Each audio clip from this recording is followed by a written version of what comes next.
ஸ்ரீ மகாபெரிவா திருவடிகள் சரணம். என்னோடய சேனலை தொடர்ந்து ஃபாலோ பண்ணுற அத்தனை பேருக்கும் நன்றி. என்னோடய சேனலில் 10 பரிகாரங்கள், சக்தி மேந்த ஸ்லோகங்கள் அத்தனையும் கொடுத்துக்கிட்டு இருக்கேன். உங்களுக்கு ரொம்ப உபயோகமாக இருக்கும் நான் நம்புகிறேன். இந்த பதிவில் நாம் பார்க்க போகிறது, எல்லாருக்குமே காலையில் பிரம்ம முகூர்த்த வேளையில் பூஜை செய்யணும், வழிபாடு பண்ணணும் அப்படின்னு ஆசை இருக்கும்.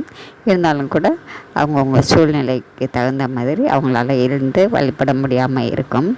அப்படியாப்பட்டவங்க வழிபடணும்னு ஆசைப்படுறவங்க அதற்கு ஈடான மாலை நேரத்துலையும் பிரம்ம முகூர்த்தத்தில் வழிபடக்கூடிய அதே பலன் நமக்கு கிடைக்கக்கூடிய அந்த நேரத்தில் நீங்கள் உங்கள் பூஜையை எப்படி செய்யணும், எப்படி வழிபாடு பண்ணணும், என்ன பூஜை செய்யணும் அப்படிங்கிறத நீங்கள் மனசார நினைக்கிறீங்களோ அது அத்தனையும் இந்த நேரத்தில் செய்யுங்க. செய்யும்பொழுது கண்டிப்பாங்க உங்களுக்கு அந்த பலன் அப்படியே கிடைக்கும்.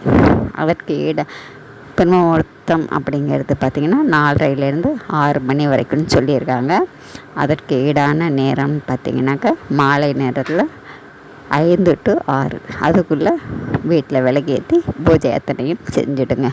இது போல் நீங்கள் செய்யும்பொழுது கண்டிப்பாங்க பிரம்ம முகூர்த்த வேலையோட அத்தனை பலன்களும் உங்களுக்கு கண்டிப்பாக கிடைக்கும். நம்பிக்கையோடு இந்த வழிபாட்டை செஞ்சு பாருங்கள். நாம் அடுத்த பதிவில் பார்க்கலாம்.